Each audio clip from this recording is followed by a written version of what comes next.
Hello everyone. Karunanidhi ಮೊಮ್ಮಗ ಸ್ಟಾಲಿನ್ನ ಮಗ ಆಗಿರ್ತಕ್ಕಂತಹ ಉದಯನಿಧಿ ಸ್ಟಾಲಿನ್ ಕೊಟ್ಟಿರ್ತಕ್ಕಂತಹ ಒಂದು ಹೇಳಿಕೆ ಇವತ್ತು ಇಡೀ ದೇಶದಾದ್ಯಂತ ಸುದ್ದಿ ಆಗ್ತಾ ಇದೆ.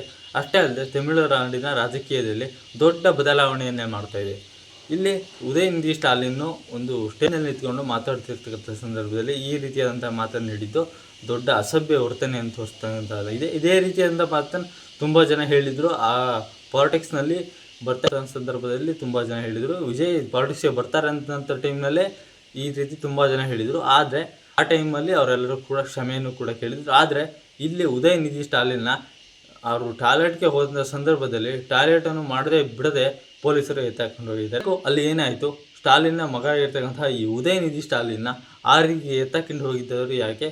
ಇಲ್ಲಿ ವಿಜಯ್ ಪಟ್ಟ ಎತ್ತಾಕೊಂಡು ಬರಲೇಬೇಕು ಅಂತ ಹೇಳ್ಕೊಂಡು ಪೊಲೀಸರಿಗೆ ಆಟದ ಗೊಂಬೆಗಳ ರೀತಿ ಮುಂಚೆ ಮಾಡ್ಕೊಂಡಿದ್ದಂತಹ ಸ್ಟಾಲಿನ್ ಮತ್ತು ಉದಯನಿಧಿ ಸ್ಟಾಲಿನ್ ಈ ರೀತಿಯಾಗಿ ಈ ಪೊಲೀಸರನ್ನು ಬಳಸ್ಕೊಳ್ತಾ ಇದ್ರು. ಅದೇ ರೀತಿಯಾಗಿ ಈಗ ಈ ತಳಪತಿ ವಿಜಯ್ ಅವರು ಮಾಡ್ತಾ ಇರೋದು ಯಾಕೆ?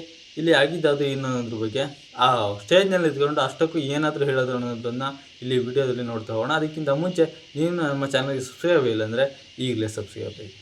ಉದಯನಿಧಿ ಸ್ಟಾಲಿನ್ ಹೇಳಲು ಹೋಗಿದ್ದೇ ಒಂದು, ಆದರೆ ಮಾಡಿದ್ದೇ ಇನ್ನೊಂದು.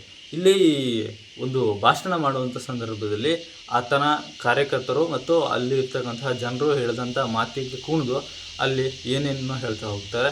ಅಷ್ಟಕ್ಕೂ ಅಲ್ಲಿ ಏನು ಹೇಳ್ತಾರೆ ಅಂದರೆ ತ್ರಿಷಾ ಬಗ್ಗೆ ಮಾತನಾಡ್ತಾರೆ. ತ್ರಿಷಾ ಮತ್ತು ಈ ತಳಪತಿ ವಿಜಯ್ ಅವರ ಒಂದು ಕಾಂಟ್ರವರ್ಸಿ ನಿಮ್ಗೆ ಗೊತ್ತಾಗಿದೆ, ಎಷ್ಟು ದೊಡ್ಡ ಮಟ್ಟದಲ್ಲಿ ಸುದ್ದಿಯಾಗಿದೆ, ದೇಶಾದ್ಯಂತ ಅದು ಸುದ್ದಿಯಾಗಿದೆ. ಅದೇ ರೀತಿಯಾಗಿ ಈಗ ಏನಾಗಿತ್ತು ಅಂದರೆ ಅದೇ ರೀತಿಯಾಗಿ ಅವರ ಹೆಂಡತಿ ಕೂಡ ಎಷ್ಟೋ ಬಾರಿ ಡಿವೋರ್ಸನ್ನು ಕೂಡ ಕೇಳಿರ್ತಾರೆ. ಆದರೆ ಇದೇ ವಿಚಾರವನ್ನು ಇಟ್ಕೊಂಡು ತಳಪತಿ ವಿಜಯ್ ಈ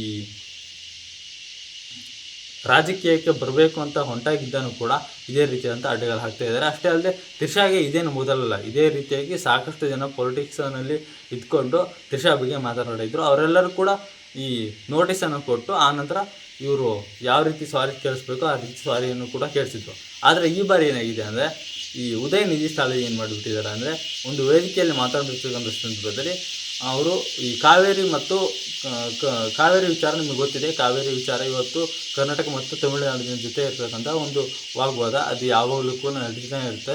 ಇಂತಹ ಟೈಮಲ್ಲಿ ಏನಾಗಿರುತ್ತೆ ಅಂದರೆ ಈ ವಿಚಾರವಾಗಿ ಅಲ್ಲಿ ಸೇರಿ ಎಲ್ಲ ಮಾತಾಡ್ತಾ ಇರ್ತಕ್ಕಂಥ ಟೈಮಲ್ಲಿ ಈ ಉದಯನಿಧಿ ಸ್ಟಾಲಿನ್ ಏನು ಮಾಡಿಬಿಡ್ತಾರೆ ಅಂದರೆ ಇದೇ ವಿಚಾರವನ್ನು ಇಟ್ಕೊಂಡು ಮಾತಾಡ್ತಾ ಇರೋ ಸಂದರ್ಭದಲ್ಲಿ ತ್ರಿಷಾ ಬಗ್ಗೆ ಮಾತಾಡ್ತಾರೆ. ಅಂದರೆ ಏನು ಮಾಡ್ತಾರೆ ಅಂದರೆ ಈ ತಳಪತಿ ವಿಜಯ್ ಅವರು ಅದೇನು ಅಂತ ನಾನು ಕರೆಕ್ಟಾಗಿ ಬಗ್ಗೆ ಎಲ್ಲರೂ ಹೇಳೋದಕ್ಕಾಗೋದಿಲ್ಲ. ಅದನ್ನು ನೀವು ಬೇಕಾದರೆ ನಾನು ಕ್ಲಿಪ್ಪನ್ನು ಅಲ್ಲ ಇಲ್ಲಿ ಡಿಸ್ಕ್ರಿಪ್ಷನಲ್ಲಿ ಆ್ಯಡನ್ನು ಮಾಡಿರ್ತೀನಿ, ಇಲ್ಲಾಂದರೆ ನಿಮಗೆ ಎಲ್ಲಿ ಬೇಕಾದ್ರೂ ಸಿಗುತ್ತೆ. ನೀವು ಯಾವುದೇ ರೀತಿಯ ಸೋಷಿಯಲ್ ಮೀಡಿಯಾದಲ್ಲಿ ಉದಯನಿಧಿ ಸ್ಟಾಲಿನ್ ಬಗ್ಗೆ ನೀವು ಹೊಡೆದ್ರೆ ಸಾಕು, ಆತನ ಈ ಮಾಡಿದಂತಹ ಕೆಲಸ ಎಲ್ಲರಿಗೂ ಕೂಡ ಗೊತ್ತಾಗ್ತಾ ಹೋಗುತ್ತೆ, ಎಷ್ಟು ಕೀಳು ಮಟ್ಟಕ್ಕೆ ಇಳಿದು ಒಂದು ಹೆಣ್ಣನ್ನು ಬಳಸ್ಕೊಳ್ತಾರೆ ಅಂತ. ಏನಂದರೆ ಇಲ್ಲಿ ಅವರು ಆ ರೀತಿ ಮಾತಾಡಿದ್ರಿಂದ ತ್ರಿಷಾಗೆ ದೊಡ್ಡ ಮತ್ತೆ ಇವರು ಎದುರು ಹಾಕ್ಕೊಳ್ತಾರೆ. ಅಷ್ಟೇ ಅಲ್ಲದೆ ಇಲ್ಲಿ ತಳಪತಿ ವಿಜಯ್ಗೆ ಡೈರೆಕ್ಟಾಗಿ ಒಂದು ಸಮರಕ್ಕೆ ಇಳಿದಂತ ಆಗ್ಬಿಡುತ್ತೆ. ಈ ಟೈಮಲ್ಲಿ ಏನು ಮಾಡಿಬಿಡುತ್ತೆ ಅಂದರೆ ಮುಂಚೆ ತ್ರಿಷಾ ಬಗ್ಗೆ ಈಗೇನು ಮಾತಾಡಿದ್ರಲ್ಲ, ಮುಂಚೆ ಏನು ಮಾಡ್ತಿದ್ರು ಅಂದರೆ ಈ ಉದಯನಿಧಿ ಸ್ಟಾಲಿನು ಏನು ಮಾಡಿಬಿಡ್ತಿದ್ರು ಮತ್ತು ಸ್ಟಾಲಿನ್ ಇಬ್ಬರು ಸೇರಿಕೊಂಡು ಪೊಲೀಸರನ್ನು ಆಟದ ಗೊಂಬೆಗಳ ರೀತಿ ಬಿಡಿಸ್ಕೊಳ್ತಾ ಇದ್ರು. ಯಾವುದೇ ರೀತಿಯಾದಂಥ ಒಂದು ಏನು ಯಾರನ್ನು ಎದುರಾಕೊಡ್ಬೇಕು, ಯಾರನ್ನು ಬೇಕಾದರೂ ಮುಗಿಸ್ಬೇಕು ಅನ್ನೋದಕ್ಕೂ ಈ ಪೊಲೀಸರನ್ನ ಬಳಸ್ಕೊಳ್ಬಿಡ್ತಾಯಿದ್ದು. ಅದೇ ರೀತಿಯಾಗಿ ಇವತ್ತು ತಳಪತಿ ವಿಜಯ್ ಏನು ಮಾಡಿದ್ದಾರೆ ಅಂದರೆ ಈಗ ಪೊಲೀಸರನ್ನ ಬಿಡಿಸ್ಕೊಂಡು ಪೊಲೀಸರು ಏನು ಮಾಡಿಬಿಡ್ತಾರೆ ಅಂದರೆ ಈ ರೀತಿಯಾದಂಥ ಒಂದು ವಿಡಿಯೋ ಹರಿಯಾಡ್ತಾ ಇದೆ ಅಂತ ಟೈಮಲ್ಲಿ ಇವರು ಪೊಲೀಸರು ಸೀದಾ ಅವ್ರ ಮನೆಗೆ ಹೋಗ್ತಾರೆ.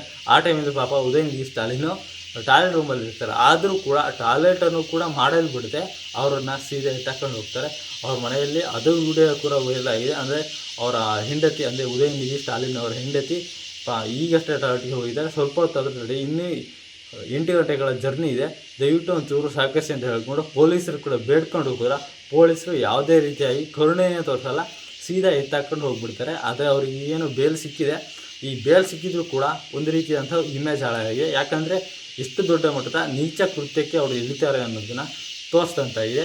ಈ ಟೈಮಲ್ಲಿ ಅವರು ಏನೇ ಮಾಡಿದರೂ ಕೂಡ, ಎಷ್ಟೇ ಎಗರಾಡಿದ್ರು ಕೂಡ, ಎಷ್ಟೇ ಈಗ ಏನೇ ಮಾಡಿದರೂ ಕೂಡ ಅವರ ಇಮೇಜ್ ಅಂತೂ ದೊಡ್ಡ ಮಟ್ಟದಲ್ಲಿ ಹಾಳಾಗಿದೆ. ಯಾಕಂದರೆ ಆ ಮಟ್ಟಿಗೆ ಇವತ್ತು ವಿಜಯ್ ಅವ್ರನ್ನ ಎದುರಾಕೊಂಡಿದ್ದಾರೆ. ವಿಜಯನ ಎದುರಾಕೊಂಡ್ರೆ ಈಗಂತೂ ಅವರ ಕೈಯಲ್ಲಿ ಆಡಳಿತ ಇರೋದ್ರಿಂದ ವಿಜಯನ ಎದುರಾಕೊಂಡ್ರೆ ಅವ್ರನ್ನ ಏನು ಬೇಕಾದ್ರೂ ಮಾಡೋ ರೇಂಜಲ್ಲಿ ಮುಂಚೆ ಹೇಗೆ ಉದಯನಿಧಿ ಸ್ಟಾಲಿನ್ ಮತ್ತು ಸ್ಟಾಲಿನ್ ಇಬ್ಬರು ಸೇರ್ಕೊಂಡು ಹೇಗೆ ಆಟ ಆಡಿಸ್ತಿದ್ರು ಈ ಪೊಲೀಸನ್ನು ಇಟ್ಕೊಂಡು, ಈಗ ಅದೇ ರೀತಿಯಾಗಿ ಈ ತಲಪತಿ ವಿಜಯ್ ಮಾಡ್ತಾ ಇದ್ದಾರೆ. ಈ ತ್ರಿಷಾ ಮತ್ತು ಈ ತಲಪತಿ ವಿಜಯ್ ವಿಚಾರ ಈಗಿಂದಲ್ಲ, ಯಾವಾಗಲೂ ಕೂಡ ನಡೀತಾನೆ ಇತ್ತು. ಇದೇ ವಿಚಾರವಾಗಿ ಅವರ ಹೆಂಡತಿ ಅಂದರೆ ತಲಪತಿ ವಿಜಯ್ ಅವರ ಹೆಂಡತಿ ಎಷ್ಟೋ ಬಾರಿ ಈ ಡಿವೋರ್ಸನ್ನು ಕೂಡ ಪಡ್ಕೊಳ್ಬಿಡ್ತೇನೆ ಅಂತ ಹೇಳ್ಕೊಂಡು ಮುಂದೋಗಿದ್ರು. ಅದೇ ರೀತಿಯಾದಂಥ ಘಟನೆ ನಡೀತಾ ಇತ್ತು. ಅದೇ ಕಾರಣಕ್ಕೆ ಅಷ್ಟೇ ಅಲ್ಲದೆ ಅವರು ಎಲ್ಲೇ ಸಿಕ್ಕಿದ್ರು ಕೂಡ, ಯಾವುದೇ ಎಲ್ಲೇ ಮಾತಾಡಿದ್ರು ಕೂಡ ಅದು ದೊಡ್ಡ ಮಟ್ಟದ ಸುದ್ದಿ ಆಗ್ತಾಯಿತ್ತು. ಹಾಗಾಗಿ ಇವತ್ತು ಈ ಪೊಲಿಟಿಕಲ್ ಇವತ್ತು ತಲಪತಿ ವಿಜಯ್ಗೆ ದೊಡ್ಡ ಮಟ್ಟದ ಬೆಂಬಲ ಇದೆ. ಅಂದರೆ ರೀಲ್ಸ್ ಮಾಡ್ತಾರೆ, ರೀಲ್ಸ್ ಮಾಡೇ ಇವತ್ತು ಗೆದ್ದಿದ್ದಾರೆ. ಅಷ್ಟೇ ಅಲ್ಲದೆ ರೀಲ್ಸ್ ಮಾಡೋ ರಾಜಕೀಯ ಮಾಡ್ತಾ ಇದ್ದಾರೆ. ಯಾಕಂದರೆ ಎಲ್ಲೇ ಹೋದರೂ ರೀಲ್ಸ್ ಮಾಡೋದು, ಎಲ್ಲೇ ಏನಾದರೂ ಅದನ್ನು ಸೋಷಿಯಲ್ ಮೀಡಿಯಾದಲ್ಲಿ ಪೋಸ್ಟ್ ಮಾಡೋದು, ಏನೇ ಇದ್ದಿದ್ರು ಪೋಸ್ಟಲ್ಲಿ ಕಳಿಸಿ ಅಂತ ಹೇಳೋದು, ಈ ರೀತಿಯಾದಂಥ ಒಂದು ಮಾಡ್ತಾಯಿದೆ ಅಂತ ಹೇಳ್ಕೊಂಡು ಈ DMK ಆರೋಪ ಮಾಡ್ತಾಯಿದೆ.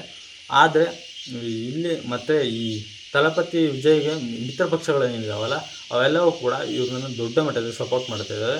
ಯಾಕಂದರೆ ಆ ಮಿತ್ರ ಪಕ್ಷಗಳು ಅವ್ರ ಜೊತೆ ಸೇರ್ಕೊಂಡಾಗ ಸಪೋರ್ಟ್ ಮಾಡಲೇಬೇಕಾಗುತ್ತೆ. ಆದರೂ ಇವರು ಮಾಡ್ತಾ ಇರೋದಕ್ಕೆ ಸಪೋರ್ಟು ಒಳ್ಳೆ ದೊಡ್ಡ ರೀತಿಯಲ್ಲೇ ಮಾಡ್ತಾ ಇದ್ದಾರೆ. ನಿಮಗೆ ಇಲ್ಲಿ ಉದಯನಿಧಿ ಸ್ಟಾಲಿನ್ ಏನು ಹೇಳಿದ್ದಾರೆ ಅಂತ ಗೊತ್ತಿದ್ದರೆ ಅವ್ರು ಹೇಳಿದ್ದು ಸರಿನಾ ತಪ್ಪಾ ಅನ್ನೋದ್ರ ಬಗ್ಗೆ ಎಲ್ಲ ಇಲ್ಲಿ ಕೆಳಗೆ ಕಮೆಂಟ್ ಬಾಕ್ಸನ್ನು ತಿಳಿಸಿ.